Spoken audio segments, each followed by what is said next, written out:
quiet on set.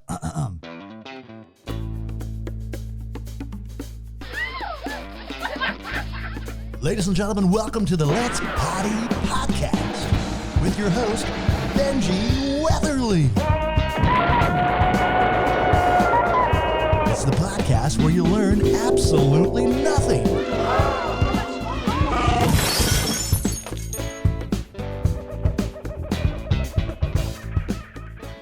All right, you guys, here we are. We're at, I think it's episode 10.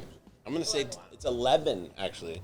The double Unos. So I'm here with one of my BFFs, somebody that I hold dearly to my heart, and probably knows Terrence and Phillip, right? Have you ever met them? Terrence and Phillip? From Canada? Oh, buddy. This is my Canadian. This is my guy, Mark McMorris, right here, ladies and gents. I've always wanted to do a podcast with him. I wanted to wait until we had lighting and make you look good and stuff because I need it. This is a man that's always in the spotlight. As of the last decade, he's been crushing on the snow, and he does a lot of other things. He does. The one thing I always trip out on is your skateboarding skills. Not to slurp fest you, but thank you. Dude, every time I'm on your Instagram, I'm like, what? Hop-on. Like, I've been watching skating my whole life. I try a little bit here and there, but like, I'm like, he could have almost been a pro skater, it seems like. I think what killed that for me was living in Saskatchewan because our winters were so long and our indoor park wasn't really a thing at that time. And I just started snowboarding in the winters. But my first board I ever owned was a skateboard, and definitely when still was that? trying. What year was that? I would have been 5 years old, born in '93, so that would have been in '98. And your brother's a year or two older? My brother is 2 years older. And he got a skateboard first, or was it at the same time? It was our neighbors that we just lucked out that they were into skateboarding. They had a ramp, and it was kind of the beginning of my falling in love with board sports. It helps to have an older brother, too, that pushes you, right? Totally, and I think that was a huge reasoning of why we are here where we are today is because he would just, like, if he would do something, I would have to learn it, and vice versa. Mm-hmm. And we're talking about his brother, Craig, which is killing it in his own right. I mean, he's every time I turn on the X Games, it's his mouth running. ESPN broadcast the Olympics for CBC in Canada. I think he just hosted a kind of a spin-off of Amazing Race in Canada just now, and he's definitely got the gift of gab like you, Ben. Yeah. No, he really does, and his energy is his nickname is Sparky. And I've never actually found out why, but when you hang out with him, you know why, because he's always ready to go and always chipper. But his brother, I don't know his nickname, but it should be Extreme Sparky. Seriously, I think he's had a lot of nicknames over his life, but nothing really like we just it's just Craiger or whatever, and he definitely has a lot of animated sides to him. Man. Yeah. He's always so positive. I always want to know if he goes home at night and just cries. He comes home from being happy all day and he's like, all right. And he gets hugs all night. Yeah. No, but he's amazing family. I've met his mom and dad quite a bit too throughout the Burton days, and great family all around. And you guys are from a place that sounds like Vagina? Yeah, the Rolling Stones made it famous. They came there and they said it's great to be in the city that rhymes with fun. And the city that I hail from is Regina, Saskatchewan, Canada. And it's a vertically challenged place. It's not like growing up on the North Shore where you guys have mountain and ocean. I've definitely been lucky enough to see where you grew up later in my life with hanging around Cokes and things like that. But, yeah, the city that rhymes with fun, Regina. It's kind of like Slater. He came from the Regina of Florida. Right. It's just not flat. That great for sure. He's like, I'm going to be the best surfer, and I'm going to not know where I'm going to learn how to do it. Not here, though. Yeah, it's an amazing country, though, that they support Mark McMorris more than... I mean, if he was in America, they'd be like, he's all right, he's a piece of shit. But he goes in Canada, he has a McDonald's burger named after him. No. The McMorris. The McRib for a second. There was a lot of hype around that, but it never really came to fruition. But Subway is now on, which is a healthier, better choice. For, he's the new Jared. You got to eat fresh to refresh. And no, I'm not the new Jared. No, you're way skinnier.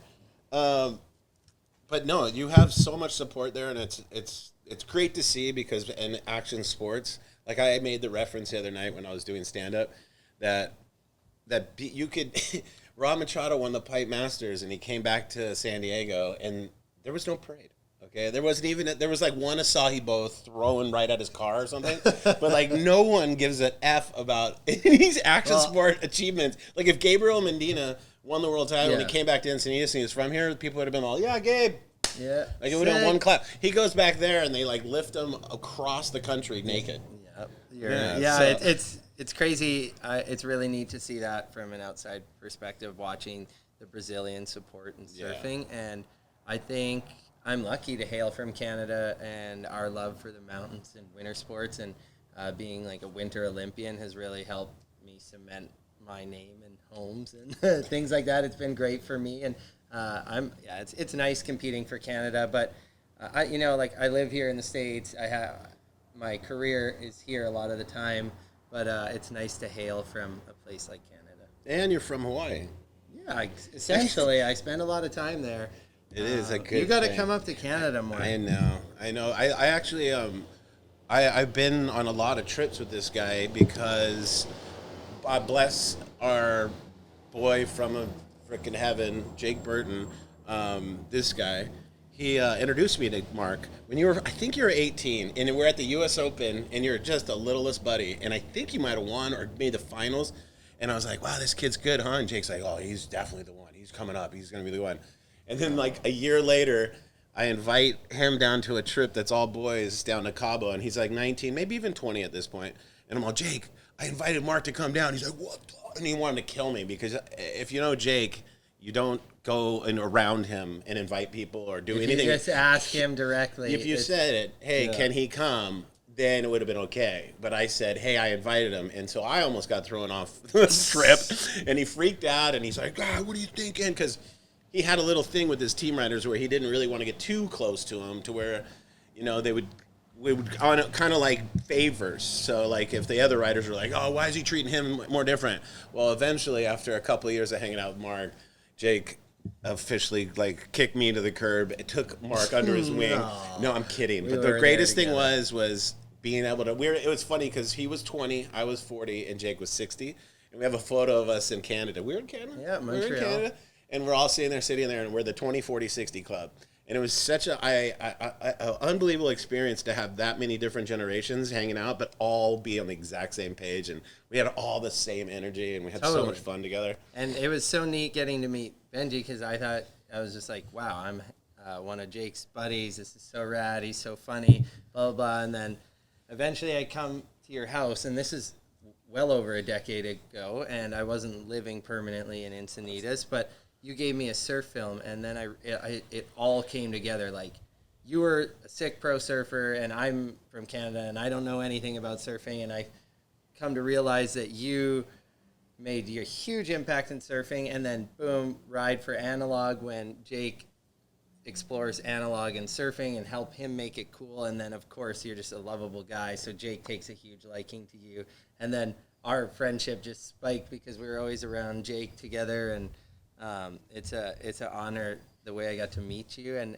I didn't even know anything about it. And I lived right there. It was before this big building was built, I think, because you could actually see it. I remember. Yeah. You could see my deck, and I could wave to him. And when he was looking for a house, I'm like, please just get one in this neighborhood. And then he got this house, and it was so freaking epic. And it's cool because this guy goes to all these freezing cold places all year, and then comes home to this. He's like, 65 and sunny, and always a wave to surf. It's a nice way to separate and motivate to go back into those winter conditions at all points of the year. So here's a weird one. Thanks for bringing me. And then I left right when he moved in. Yeah, he's like, "Hey, I'm going to Hawaii." Bye.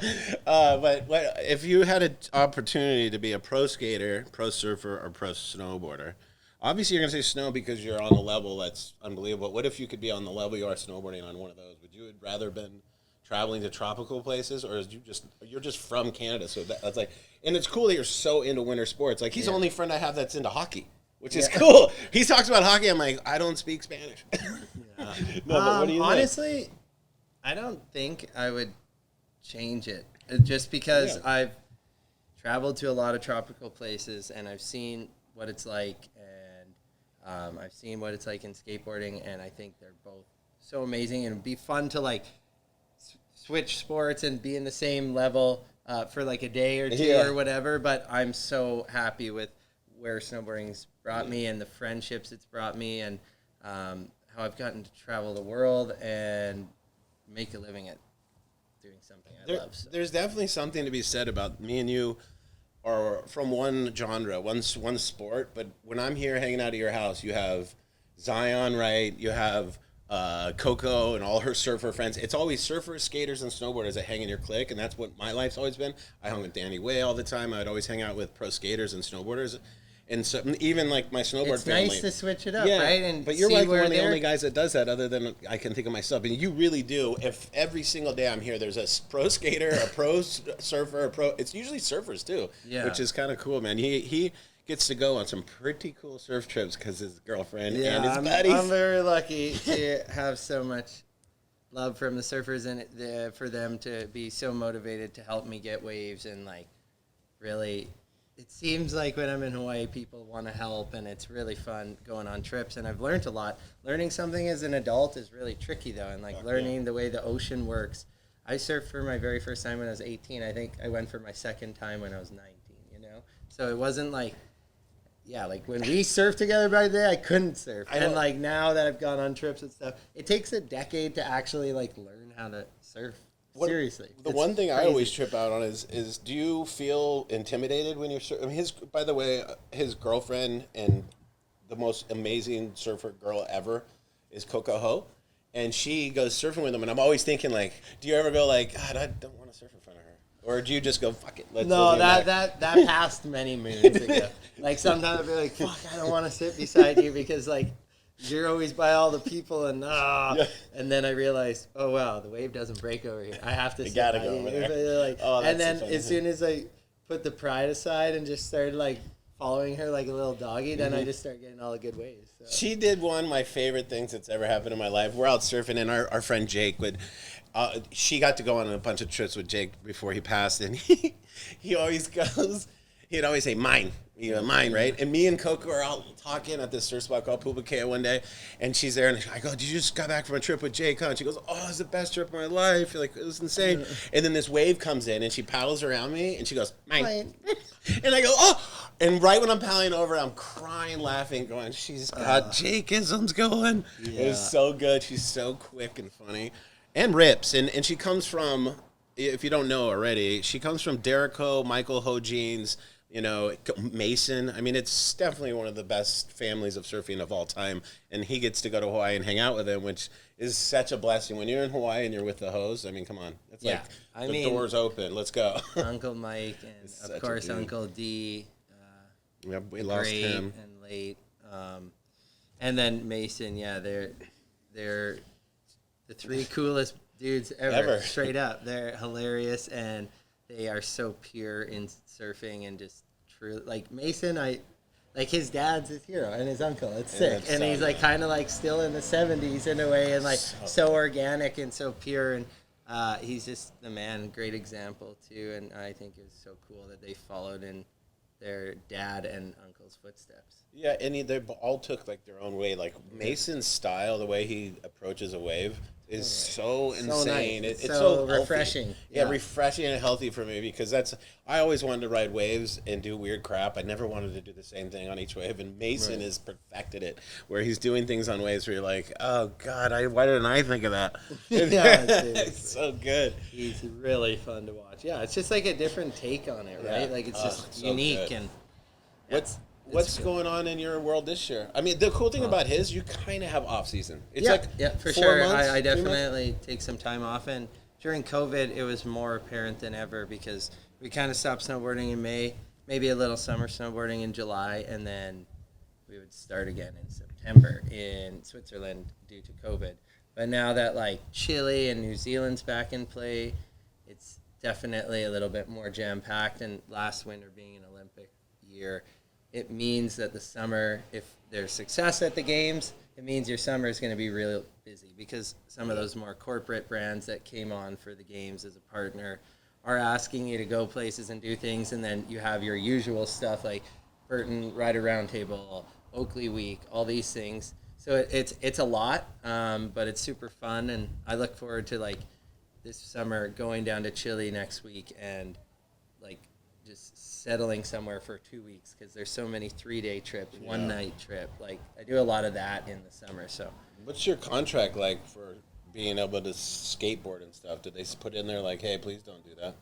No, I don't think those they don't care. Those right? clauses come in action sports contracts, but I definitely try and be responsible when I skateboard and not jump down a bunch of stairs because, you know, and I understand if it would come in because they want to protect their investment in me, but I think the board sports are so cool. The community, like, they understand, like, snowboarders skate and snowboarders surf and vice versa. Yeah. So I would actually have to ask Jason Isaacs at Wasserman if that's even in there, but I doubt it. It's probably more dangerous to ride an e-bike in this town. Yeah, straight up. This corner is so lit, as they say. Yep. So what are you going to be doing the same tour next year? Is it, you own X Games. That's like it's like Mark X Games Machado. Or, excuse me, McMorris. How many? Does it even matter? Rob. Sorry, Rob. Is there a count of medals for the X Games? Where do you put them? You just throw them in the garage?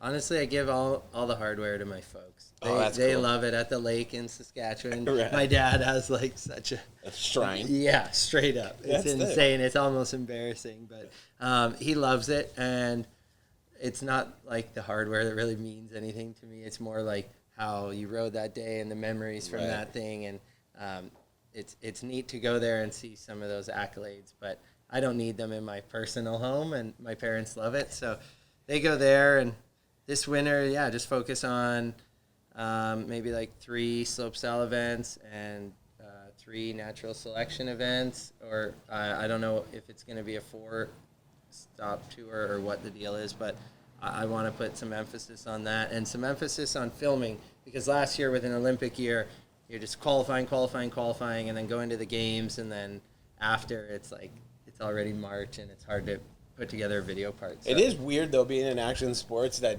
when you're going for a medal or whatever, everyone thinks it's about the win, but you really just want to impress your peers. You want to have a run that even if you lose in the semis, you're like, dude, I stuck that run and it was perfect and everything, and that means more than a trophy. And really that's all you can think when you're in a sport that's judged. You can't. Yeah, exactly. You got to do what you came there to do, and not give an F about anything else. And usually, if you ride to the best of your ability, if you're one of the top guys, there's a good chance you can win. And it's not the same winner on each weekend. But yeah, like you said, I've had a lot of success at the same venues, like Aspen and Dew Tour and those kind of things, and the Olympics. But like on any given day, there's like 5 of us that can totally, and I would say 10 of us. Well, in surfing, it's like Kelly's the best because he's used to those waves that we go to everywhere, and he gets them wired. So when he gets there, he already knows the lineup and he knows how he's going to win. Is that how? Because you guys always have to build new jumps, but when you go to Aspen, is it just the altitude, the comfort? What is it? Like, I've had a lot of success in Colorado, like the Vail at the U.S. Open. Is it just the place, just the feeling? I don't know. You don't know. It's been working out there for well over a decade, so thankful for that. Okay, so just for the people that don't actually know who he is, which is impossible. There's lots of people. Yeah, especially the guys that watch my podcast, because it's more of like a music one so far. Hey, that's fine. This is what's crazy for people like me. When you go to these events and you see the jumps, it's like the most terrifying thing you've ever seen in your life. You just see a mountain of snow that it looks like cement. Okay? And I'm going to be wrong on distance, but 70 feet, and then there's ones that are 100, right? 100 feet? Yeah, but not so much in slopestyle competition. It'd be like a 60, 70, 80 is pretty standard. But they go up like 40 feet or something. I mean, it's crazy. But what I was going to ask you is, what's like the level where you're like, fuck, this is getting really scary? 100 feet? Yeah, for sure. And it all depends on how they're built. There are 100-foot jumps that ride nice and they feel comfortable, but there's also 70-foot jumps that are terrifying. Like some of the scaffolding, big airs in cities and things like that. That stuff can be really scary. Yeah, we went to one trip. It was in the summer, and you guys set up a crazy one. It had like rocks and shit, but you guys built the one. It was probably two summers ago, and you guys went down to like Chile or something. and it just looked so ice packed, and it was like 100-footer. And I remember you saying in the video, like, wow, this is really sketchy. Like, it was just really, really scary. And it's like skateboarding. Then you gotta, like, now that I'm in my career and I've had injuries and things like that, you gotta pick and choose your battles. Like, you can, even if you fly halfway across the world for something, if it's really, really sketchy and dangerous, I know I can trust myself and like pull out if I need to. That's very rare that I would do that, but sometimes things are just not, like, the event organizers don't do a good enough job, you know, and like that happens. Yeah. What about, is there a trick right now that you haven't pulled that is there, what is it at right now? 1260 or what, I mean, what's the biggest one right now?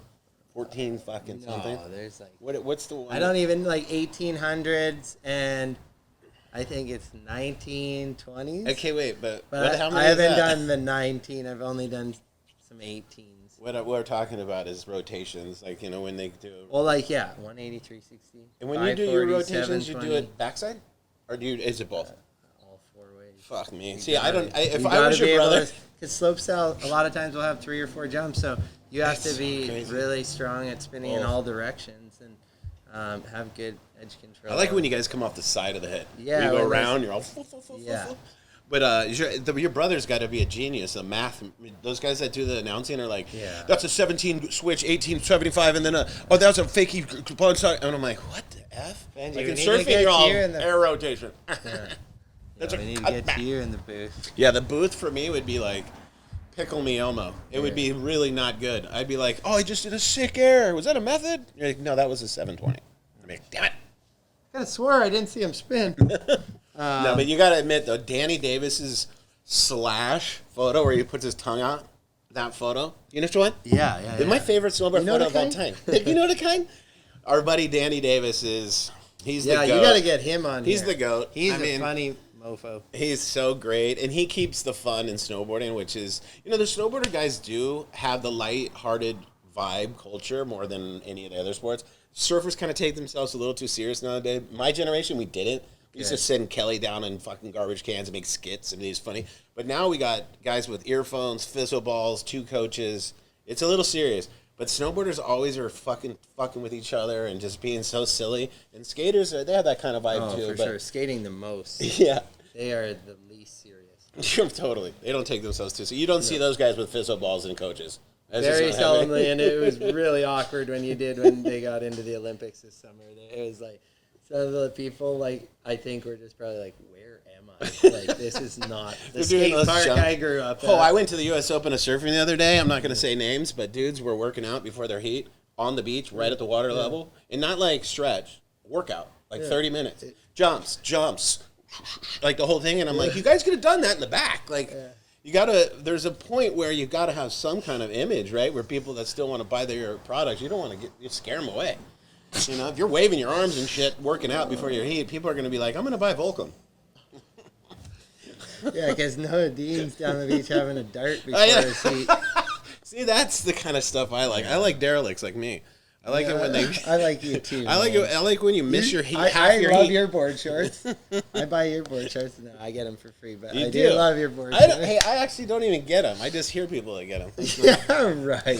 Thanks, Jake. Yeah. No, but yeah. What else is going on in your world? Not much. I mean, split a lot of time between here and Whistler, playing golf, enjoying summer, skating, surfing, snowboarding a bit.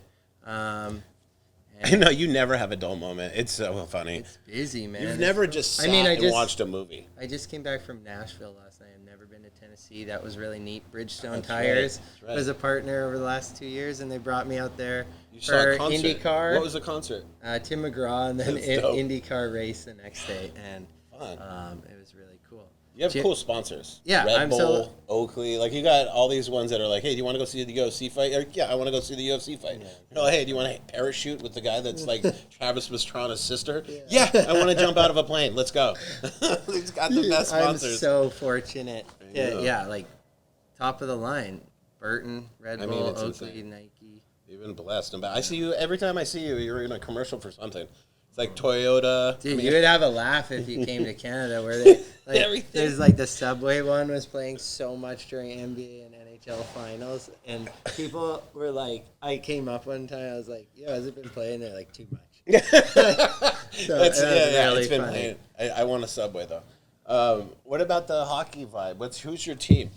I honestly grew up, the province I'm from, if you're not familiar with it, is just like a state in Canada.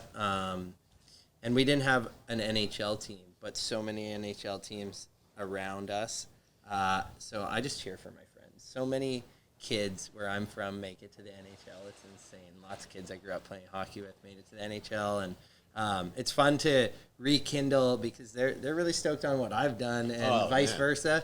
Like, just the other night, a couple of guys from the Edmonton Oilers called me. They're like, come to Lumineers, Rogers Center. Like, we're going to go in a half hour. And I just went and had the best time with, like, all these star NHL players in there just, like, picking my brain and vice versa. So dope. Yeah, it's cool. Was there ever a minute in your life that you're like, I might want to be a pro hockey player? Oh, for sure. When I was really young as a kid. Really? I just wasn't getting to go to the mountains all the time, and I was playing really competitive Tier 1 hockey. At some point, Team Saskatchewan started, and there was some government funding for like the snowboarders because snowboarding's been an Olympic sport for a long time. There was some funding for us to go to the mountains, and I started to fall in love with that. Had 1 year with a bad hockey coach that I was just like, wow, snowboarding is for me, and there's no rules, and I'm just really into this. Yeah. And you have plenty of time to get yelled at by Jake. So exactly. I ended up being disciplined even more in the end. But he's like, stop pointing. Say please. Yeah. Keep your mouth shut when you're eating. Yeah, dude. I swear to God, that shit sticks with me. Yeah, people point at me, I'm like, don't point. And I'm like, why did I do that? Oh, sorry, Jake. Like, it's crazy. He's the best, man. The best ever. Yeah, a lot of really good teacher of life lessons. Yeah. He was a very, very impressive man. The last 4 years of his life, he spent every, waking minute with you he was going to your snowboard events. The cool thing about Jake's last tenure, I would say, was he was the sole ambassador for Burton. He stopped day-to-day work, and he just started traveling to different retailers and going to his events and just really being the face of snowboarding. Being there for the riders, for the retailers, for the employees, for the sport of snowboarding, really. It was amazing. He was calling it his victory lap. Yeah, he knew it, dude. Yeah. He was just... And I get taking us on fun trips. And I'd get all these pictures of these guys in Airbrits. What's that one? The airlines. And you guys are in the first class where you get your own bed and stuff. And they would just be looking at me, and they'd have like their little sleeping pill. They're like, ha ha. And they'd flip me off and take it. And they were like living the dream. And I'd always be like, I'm jealous. Yeah, good times. That was the best. You guys would always keep the going ropes. to Zurich for 5 days to snowboard and jump out of planes. That was so funny. He took me skydiving, right? He made me drag my board bag all the way to Switzerland in August, in hopes that there would be a glacier open. And then we didn't really want to drive as far as it was going to take to get to one. So he's like, I set up skydiving instead. And then we just went and jumped out of the plane with these Red Bull skydivers. It was crazy. In the middle of Switzerland. Just the footage is so jet lag going up in the plane. I was and then I just got pushed out of a plane. That was Jake in a nutshell. It was like, wake up in the morning, what are we doing today? He's like, we're going to fight sharks, jumping out of planes, and we're going to work out for 9 hours. Like, what? And then hike a mountain. Yeah. He was the Energizer Bunny for sure. The best. And I miss him dearly. No. And what's the future for the Burton brand with you? Are you going to get a new board, or do you even have a McMorris board? The process is essentially the McMorris board. I've done a board with mine, which was... Oh, you did a mine board? Yep, which would have had my name more on the graphic, but I have a huge part in the process, and with design, with performance, all the rest. I think if you're researching it, they let you know it's my board. It's been a great board for me. I've ridden it forever, only a few tweaks, and then ride the Hometown Hero 160 in the backcountry. What do you ride when you ride the slopes? At 156? 157 for the process. Yep. And the future at Burton for me is it's looking bright. I can't wait to keep working with the family and all the employees. It is truly a family, and we're making rad stuff happen and riders are taken care of, and we're having the best time You're ever. doing a charity event next week in Canada. Yep, in collaboration with the McMorris Foundation. Chill, Mark Solers is really helping put it on. Tell them what Chill is. Chill is like inner city kids taking snowboarding. Yeah, that's like snowboarding, surfing, skateboarding. They're in like 17 cities across America and a few internationally. And it was just Jake and Donna's passion project, and it's been, I think it's well over 20 years old. Yeah, it seems like it's about 20. And they've done amazing stuff, and look forward to raising a bunch of money up in Canada for it. Yeah, I mean, our friend that we keep talking about, Jake Burton, his wife, Donna, is pretty much the most important woman in women's sports. I mean, she's changed the prize money for women's snowboarding to be like equal with men, and now is gone into surfing. Everyone's following the lead. She's in Congress all the time fighting for women's rights. I mean, she's... Protect our winners. She's an amazing advocate. And everything. She knows a lot about a lot. Very smart woman, and I feel lucky to definitely work with her on a regular basis, and to be just a family friend of hers. It's she fun. reads a book a day. I mean, it's crazy. She's one of the smartest people in the world. And but she's taken over the reins of pretty much the whole center of snowboarding is Burton. I mean, it used to be this where it was too big of a company and people thought it was this corporation and da-da-da. But now it's always been privately owned. It's always been owned by the family, you know. Company. Ever. I'm so lucky to ride for them. They care so much about snowboarding, and then all the like CEO John Lacey, and the boys, having George and Timmy and Taylor be a part of the brand, and just a part of like the industry as a whole is so special. Like Jake put his magic touch on it and created a sport that millions of people love, and it's pretty cool to be around their family and help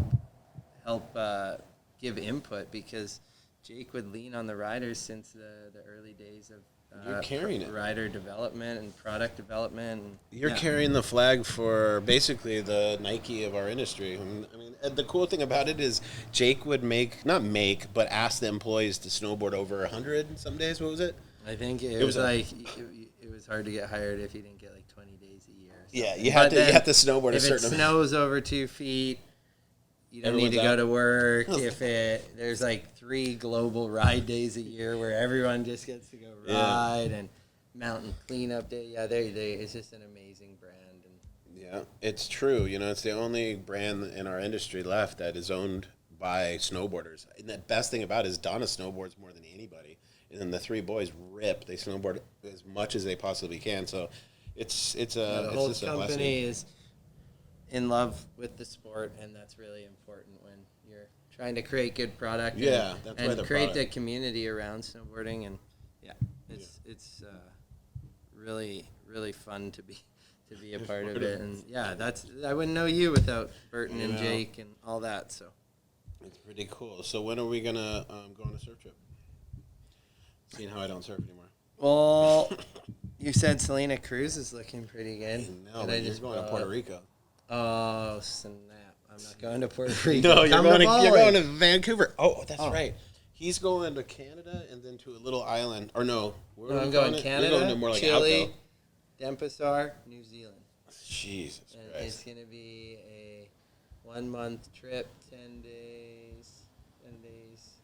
When do you have to get back? When do you have to start snowboarding in September, October? When's that start? Well, I'm going snowboarding.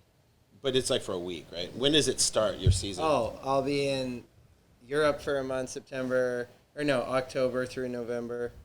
And then I'm going to be in North America, and that's when, like, Colorado, like, the World Cup starts. But, like, September to March is, like, that's it. And then April, maybe, a little bit? And May. Yeah. And then you get maybe 2 months off, but weeks here and there. And then you're going summer snowboarding. Then you're going Yeah. It's full time, man.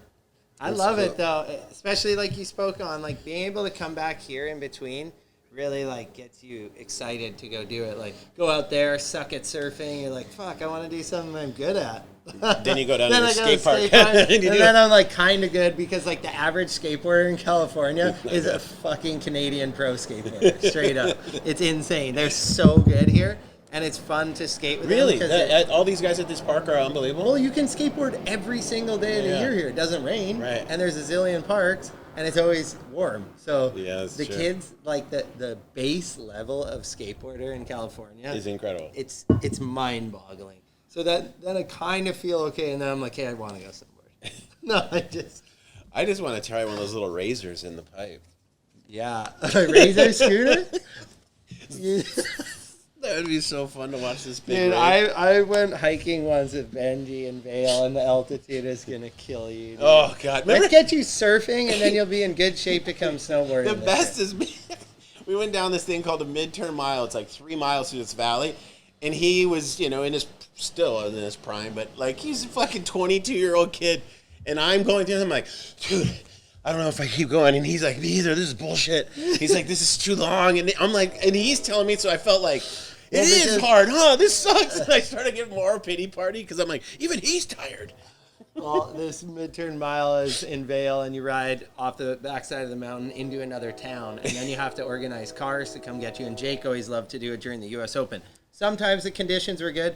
Most of the time they weren't. But yeah, you get like three or four good turns up top, and then it's like 4,000 foot descent on like sketchy conditions. Yeah. But then you get to a saloon and there's margaritas. It's really fun. And it's I understand why Jake liked taking everyone on it. He liked to torture people, let's be honest. If he was a drill sergeant. Swim laps with him if you stayed up till like 4 in the morning. Dude, he was so fun. Yeah. So fun. I love people that are awesome. Like you can go have fun, but then just want to work super hard. He's really like ingrained that into me. Like work and family and friends, and take all that stuff very seriously. But you also got to make sure you're having a ton of fun. You know what he never did is complain. That's the one thing I took from Jake Burton. I can't even tell you. This man went through cancer, went through everything, and every time he'd make jokes, and he would try never and just keep say everyone else happy. He would never teach pity, them something. never pity party, and always. And when you needed to hear the truth, he would give it to you. And such a level where he wanted you to cry. He wanted you to feel the pain, which is life. And that's what a role model is someone that can be brutally honest when you need it the most. And he did it to me, and that's why I'm doing so great. I mean, look at me. I'm crushing it. Woo-hoo-hoo-hoo! Grab another beer. I'm going to sit down, Are you going to try to surf again today? Yeah, and back. How many times a day do you usually get in the water if you're home? A couple times? No, usually one a day if I'm lucky. There's sometimes I'll come home and it'll be really windy or just surf isn't good and I won't get out there. But what's your favorite we spot? also have a train here, if you guys can hear that. Here it comes. Ready? But what's your favorite spot? Just out front? You like going down and Trussell? I like going down here. Right out front. D Street, home wave. Pretty much on a daily basis, when you time the tide right, you can get fun waves. You have to go backside, though. It's all lefts out there, man. I hate the rights up front. They're so hard to surf. Yeah, left's fun, though. I actually like being on my backhand and carrying speed. I quite enjoy that. Because it's just fun. Edge. It's just fun to be able to walk down. I really like that. But sometimes we'll go to Seaside and to the reefs and things like that. But just getting in the car and going surfing versus just running out front, I really gravitate to the convenience. You know what's trippy? That I just thought of something is surfing so different than snowboarding and skateboarding because you actually go look for it. You're like, surf check. When you go snowboarding, you pull up to a parking lot, you get your shit, you get on a thing, and you go. It's like, I guess that's not 100% shit. With resort snowboarding. Yeah. I guess.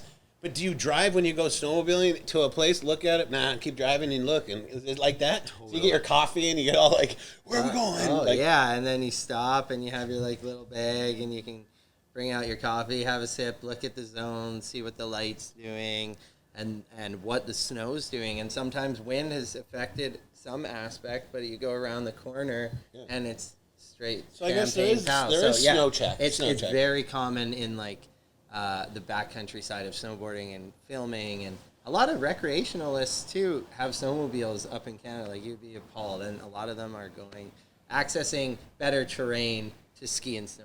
If anyone's ever snowmobiled, you'll know that the most frustrating thing in the world when the guy, like Brian Iguchi's like, hey, just don't go over there. Yeah. And I'm all, and then it goes like 7 feet down, and you got to lift this fucking monster out to try to get out. It is not easy. And you see the guys like on one leg, and they're just going like this. That looks so easy until you have to try to do it. Yeah, it takes time to get the hang of it, for sure. But then snowboarding for the first time, if you get on a resort, you know, you can learn and start to have fun within like 3 days. A snowball? Or snowboarding. Not yeah. snowmobiling. Oh, yeah, Snowmobiling right. takes a long time, just like surfing. You know, like you need to do it for years to really get the hang of it and be able to access like really cool training. And I think that's a good thing, because if you could just do it right away, there'd be a lot of like Darryls that don't know about the mountains getting back there and getting themselves into a dangerous situation. I got a cool question. I always have to teach people how to surf, right? That's your thing. Like when you get older as a pro surfer, they always like, hey, will you take me surfing? And you know, there's only so much you can teach somebody, because the ocean is what you got to learn, right? Yeah, and that comes from experience. I tried to teach my girlfriend how to snowboard last year. It's fucking hard to teach someone how to snowboard, because like I had to switch and I had to hold it, you know, do the thing, but then you got to let them fall. You got to let them eat shit. And it's like heartbreaking, because you're like, don't, you're going to hit shit. You know, like, are you good at teaching them? How would you teach someone? The only way I figured it out is holding their hands and going with them for a little bit. Totally. And even a professional snowboarder like myself, I'm not a professional teacher of learning how to snowboard for the very first time. Right. I like if I'm gonna like take someone out, I make sure they get like an hour morning lesson with someone, and then I can help them throughout the day. But like the very first steps, I learned that as a child. Like I don't even know how to teach that perfectly. Yeah. But once they can start to learn, then I can be of assistance. Yeah, you don't even realize when you're teaching someone how to surf that they're supposed to keep their head arched. Yeah. They keep it down like this, and I'm always just like, "What? You don't know that?" Yeah. You know, like the littlest things, but it helps, because when someone stands up, you want to go. And when people stand up, the first thing they do is they look down. So they stand and they look down and they just go down, right? They just go, they go where their head is. And you don't realize, like, after time, you're always looking down the line. You're always looking up. Your posture is always good. But when you're teaching someone, you don't realize that that's what they need to learn how to do. Totally. It's not easy. Snowboarding is, I always get a teacher. Snowboarding is so important to learn from a professional teacher. Like, a professional snowboarder is not a certified snowboard instructor. That's what I mean. Like, people always think I'm going to teach them how to surf so good in one day. They're all like, hey, I'll teach you how to surf. And I'm like, do you know how long this is going to take? Yeah, it's going to take a decade. Years. Yeah. This is 10 years. Do you have a decade? No, they're like, hey, I want to start surfing today. And I'm like, well, I'll see you in 10. Okay, let's invest 10 years. In skateboarding, it's like, I love when people say I'm a skater. And you're like, what do you mean, you go to the store? On your skateboard? You ride to the store? Is that you're a skateboarder? Yeah. Or do you go down and hang out at Tony Hawk's house? I mean, it's like there's so many different levels. Yeah. Surfing, you got to put the time in to be a surfer. Like, it's not like, well, a lot of guys just put the board on the top. It's such a humbling sport. And I feel like, for me, at least, compared to what I'm doing a lot of the time, it's quite low impact and very, like, elongating. I feel like it's healthy for my body. Yeah. I feel like I'm doing myself a service when I go surfing. That's a good point. And really brings you down to earth. God, is it humbling. It is. Yeah. It's the only sport that's, like, it makes you feel this big. Yep. This big. And it's good. It is good. That's why a lot of surfers are pretty chill for the most part, if they're real surfers. I love a lot of the people that Coco's involved with, and a lot of the surf industry that I've met. That's all been super awesome. That's one thing I always love about these guys, is like he goes to Coco's events and supports her on the beach and is there for her.